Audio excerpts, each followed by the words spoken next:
Essa integração, essa conexão da gente com o outro.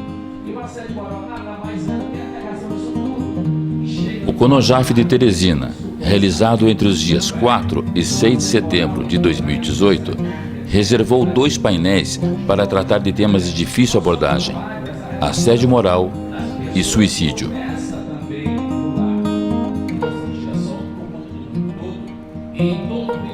O vice-presidente da FENASOJAF, Isaac de Souza Oliveira, falou sobre o assédio moral. Ele é um dos fundadores do Fórum Nacional de Prevenção e Combate ao Assédio Moral no Serviço Público. Isaac explica qual o trabalho desenvolvido pelo FONAPRECAM. O Fórum Nacional ele está nascendo como pessoa jurídica efetiva para que a gente possa. Eu sou membro fundador, como outros colegas também do Brasil, e nós estamos trabalhando para que a gente possa enfrentar o assédio moral com viés de praticidade. Eu faço palestra de assédio moral desde 2005 e eu vejo que não mudou muita coisa. Não que o FONAPRECAM vai resolver o problema do assédio moral no Brasil ou no trabalho, mas é mais uma trincheira que a gente possa discutir. Por que é que nós não temos dentro do Judiciário Federal um projeto de lei para chamar de nosso? Não temos. Existe um projeto de lei de 2001 para colocar o assédio moral no Código Penal, que já tem 17 anos, passou numa comissão. E nós temos jurídico de federação, nós temos jurídico de sindicatos, nós temos jurídico da FENASOJAF, que eu faço parte. E estou lutando dentro da federação também. A federação mandou fazer 2.000 assediômetros, tem ali o material, 2.000, para distribuir. Me perguntaram a mim, Isaac, o oficial X sofre assédio? Como se o oficial trabalhando na rua não sofresse assédio moral. Então o FONAPRECAM veio para ser uma mão de força a mais, junto com as entidades sindicais, para que a gente possa discutir o assédio moral de forma pragmática. Ou seja, chega de overdose teórica. Enquanto nós estamos teorizando, alguns tribunais e algumas instituições estão na prática praticando o assédio moral. Então o FONAPRECAM vem para que a gente possa disseminar a ideia, porque não existe campanha contra o assédio moral em outdoor, em ônibus, em outdoor, em campanha publicitária de sindicato. Existe cartilhas, nada contra, jornais e manchetes, mas não há acompanhamento até o final. Manchete de assédio moral você vê em todo quanto é canto, mas foi até o fim, o que é que se resolveu? Houve uma mudança de comportamento dentro do trabalho? Não. Então essa ideia de trazer, como você viu aí, estamos trazendo das palestras que fiz agora nessa campanha de 2018, são mais de 10.500 sementes distribuídas. Semear, cresce, cria expectativa. Não, a gente sabe que é difícil mudar um comportamento. Existe uma filosofia no trabalho, quem manda, quem pode, quem manda, quem pode, obedece quem tem juízo? Sim, mas a pessoa está mandando de forma humilhante.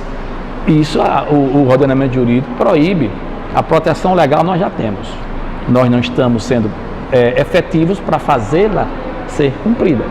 E isso não vai ser cumprida simplesmente porque o FONAPRECAM apareceu. É preciso discutir mais. Se eu falar para você sobre assédio sexual, todo mundo sabe o que é.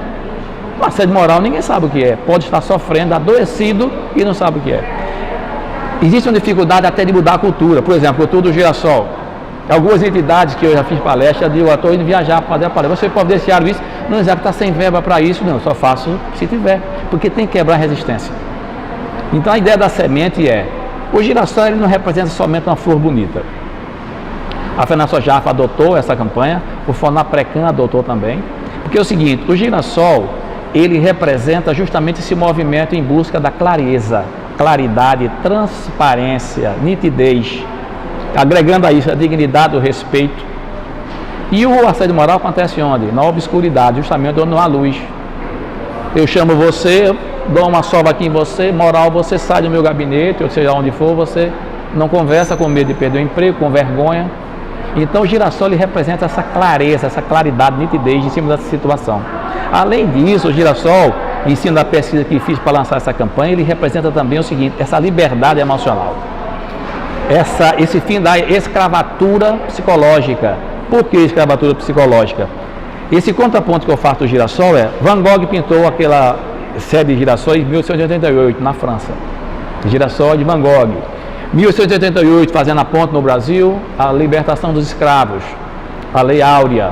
1888, acontecia o Girassol de Van Gogh e no Brasil acontecia a Lei Áurea. Além disso, nós estamos trazendo dentro desse girassol o tripalium, que é a palavra que deu origem à palavra trabalho.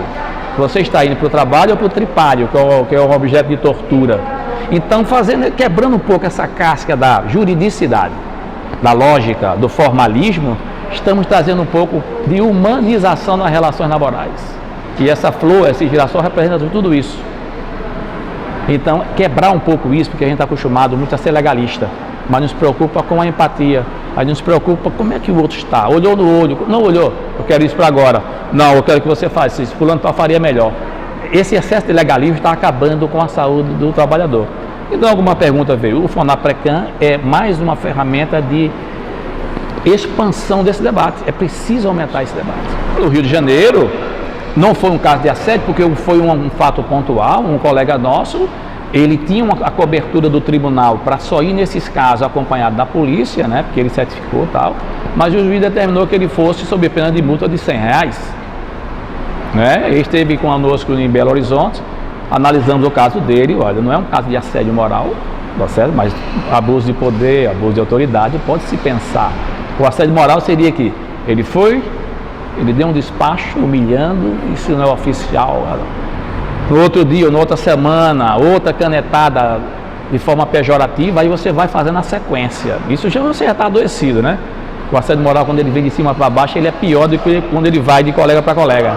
Então, o assédio moral horizontal, você pode até levar na brincadeira certo tempo, mas você vai adoecendo também. Então, é isso. Numa diligência, você também pode, no trabalho, ocupante de um mandato, você pode estar sendo impelido contra a sua vontade a fazer uma coisa que está denegrindo a sua imagem, né, a sua honra objetiva ou subjetiva. Isaac Oliveira procurou fazer uma relação entre assédio moral e suicídio. O suicídio eu não vinha tratando, e eu até no meu assediômetro, da primeira fase das palestras, eu não coloquei suicídio como uma consequência final do assédio. E tinha uma explicação, porque o assediômetro ele não é autoexplicativo, ele precisa ser explicado. Se você observar, ele tem na primeira fase o clima organizacional perfeito, o ambiente de trabalho, respeito às leis, às normas claras, líderes equilibrados e por aí vai.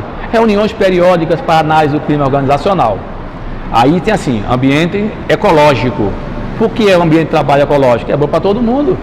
No caso do público, é bom para o Estado, é bom para a família, é bom para o processo, se for judiciário, é bom para a ordem social. Aí depois fica alerta, quando começam piadinhas de mau gosto, vai subindo, o assediômetro dessa medida. Então, lá em cima, na última consequência, tem ideia de suicídio. Ideia de suicídio. Não tem suicídio no primeiro assediômetro que eu fiz. Depois eu resolvi colocar suicídio. Por quê? Eu coloquei ideia de suicídio porque se nós somos sociedade organizada para defender os interesses da categoria, ou como sindicato, ou como federação, ou como FONAPRECAM, seria uma falha do sistema, a pessoa cometeu suicídio, ele quebrou, todo o sistema de proteção falharam. Então muita gente está indo trabalhar tomando remédios controlados, doses violentas de remédio, e a gente não sabe. Então não tinha suicídio. No mês de setembro, o mês de combate ao suicídio, de prevenção ao suicídio, eu só citava o Setembro Amarelo. Amanhã eu vou levantar duas questões preocupantes. Na França, na década em 2006, de 2006 até 2009, 60 pessoas se suicidaram numa mesma empresa, devido a assédio moral. France Telecom, vou citar aqui. Então essas pessoas, por uma cobrança e uma reestruturação na empresa de telefonia francesa, está sendo processada agora, depois de muitos anos. Mas muitas pessoas perderam a vida por isso. Um dos chefes lá da France Telecom disse, isso era moda. E ele disse mais, outro disse lá e disse, olha, se não saírem pela porta, vão sair pela janela de qualquer jeito. Eles queriam pressionar para pedir demissão. Muita gente não aguentou essa pressão e subtraiu a própria vida. E outro fato também é que na década de 80, quando o Heinz Lehmann ele começou a estudar o assédio moral, ele percebeu que as enfermeiras da Suécia, ele fez uma pesquisa lá, essa área de saúde havia muito suicídio. E ele procurou fazer o estudo, está relacionado com o trabalho, e ele comprovou que havia relação entre o tratamento descortês dentro do trabalho, a ligação com o suicídio. Ele escreveu até um livro, Fábrica de Suicídios, que tentou com o Serviço de Saúde da Suécia ser publicado, mas eles negaram depois a publicar porque ele denunciar eles mesmos. O Serviço de Saúde foi contactado para publicar o livro, não, tudo bem, quando viram o teor, não, vou publicar esse negócio, não, deixa quieto. Quer dizer, o suicídio na relação laboral, no Brasil, não há ainda uma constatação objetiva. Pesquisa, nós, enquanto entidade, não estamos indo atrás, a gente não sabe se aquela questão que aconteceu num canto ou no outro tem relação, a gente não pode nem falar, porque a gente pode estar acusando sem prova. Então, se está acontecendo, tem alguma coisa errada. Se o assédio moral foi constatado que gera suicídio, eu vou mostrar onde aconteceu. Agora, se isso aconteceu devido ao assédio moral em outros locais, a gente precisa muito de literatura que possa comprovar, até para combater, como eu te falei, humanizar relações de trabalho. Eu não posso levar a minha má educação para o trabalho o tempo todo. Eu não posso levar a minha falta de cortesia para um trabalho para espezinhar um funcionário, que no serviço público nem é meu, é da sociedade. Então essa questão é muito delicada.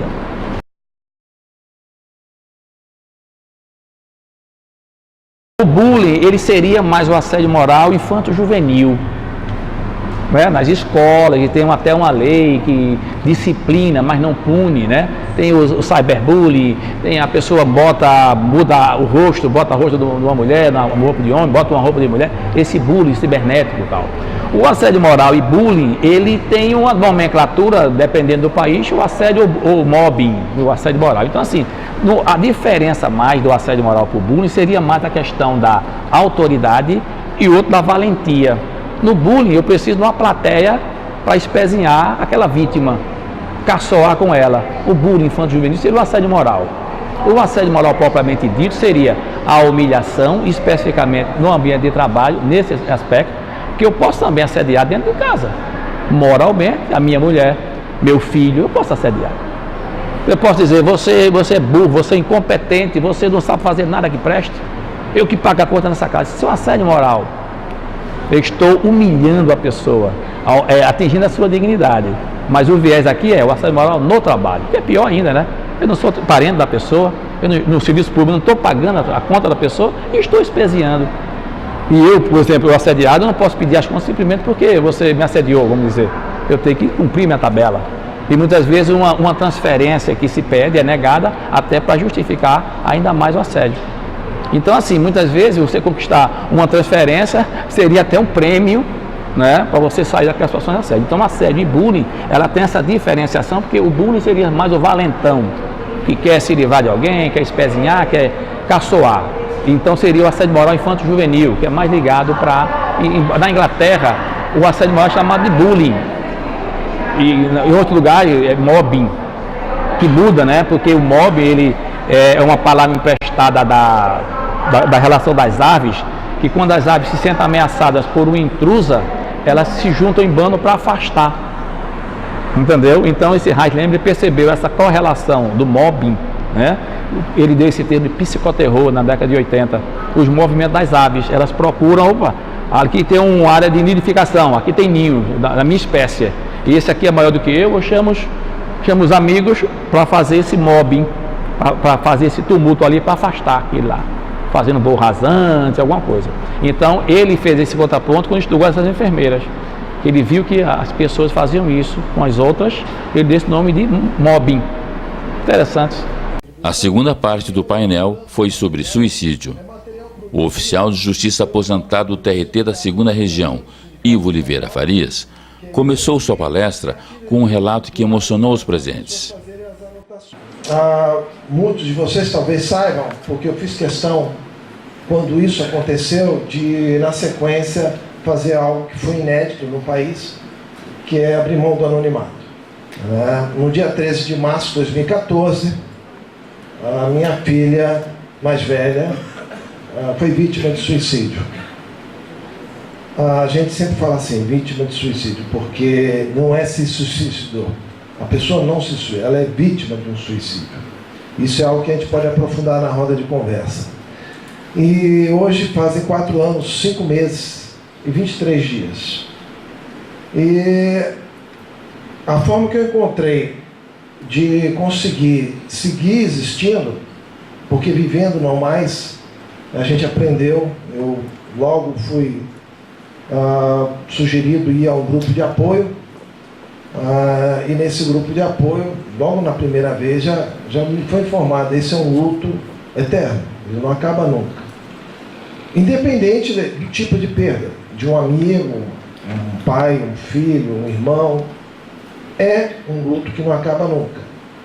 E num primeiro momento achei exagerado, mas quem estavam falando eram enlutados de anos, né? E o que eu posso transparecer, e é essa razão de que nós, sobreviventes, que é como nós somos chamados, começou nos Estados Unidos, survivors, né? Então, quando alguém se suicida, e são 800 mil, isso numa estatística que padece de subnotificação, a gente sabe que é bem mais de 1 milhão por ano. 800 mil já que é uma estatística que não é menos que o real, já é mais do que todas as mortes no ano por epidemias, guerras e acidentes naturais juntas.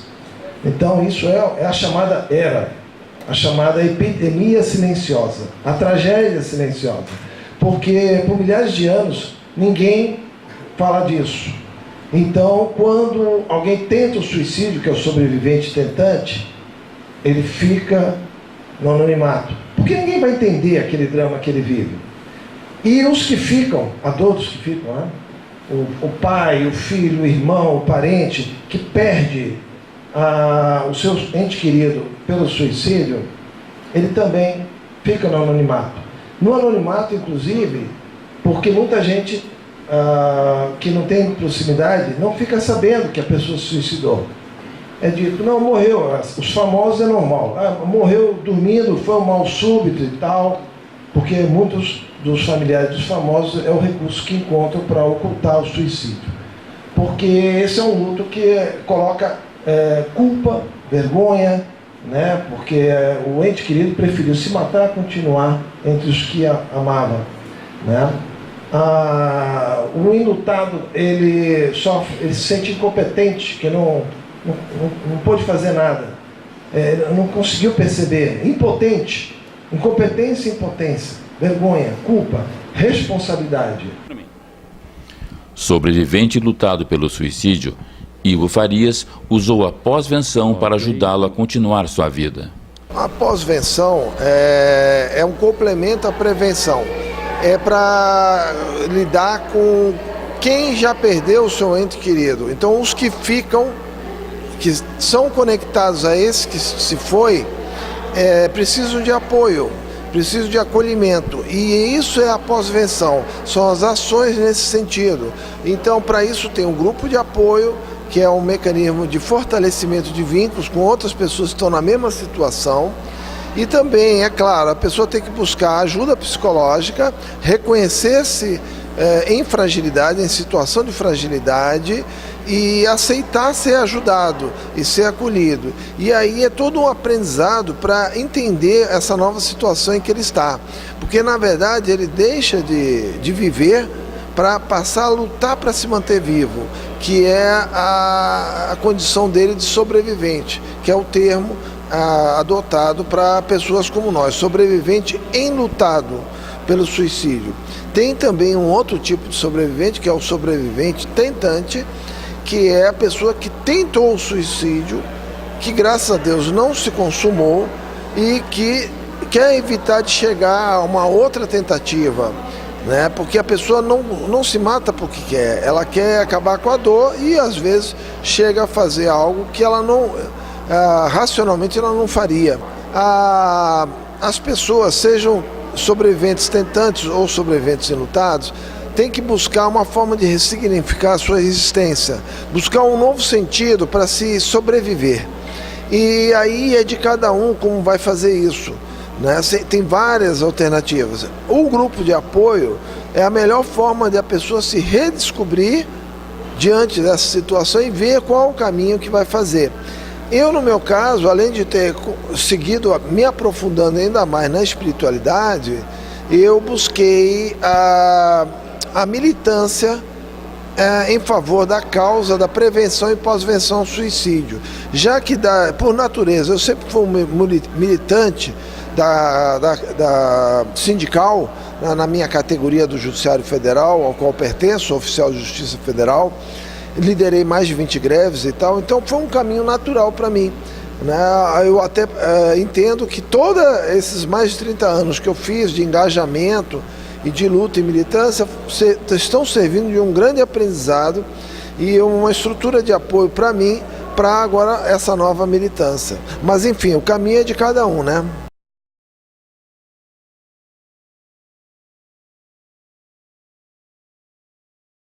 As coisas estão acontecendo com muita dificuldade e muitas vezes, infelizmente, precisa morrer mais e mais até finalmente tomar uma providência, como foi no Fórum da Barra Funda. Só depois de alguns suicídios, cada vez que havia um, a gente reclamava, é que finalmente aceitaram fazer adaptações arquitetônicas. Então não foi logo na primeira morte. Infelizmente há uma resistência a tomar providências. As pessoas acham que aquilo aconteceu e que é uma vez só e que não vai se repetir. E na verdade as pessoas não estão informadas, e isso inclui as autoridades. E é isso que a gente quer que entenda, que o suicídio é constante. A cada 40 segundos, em média, tem alguém se suicidando.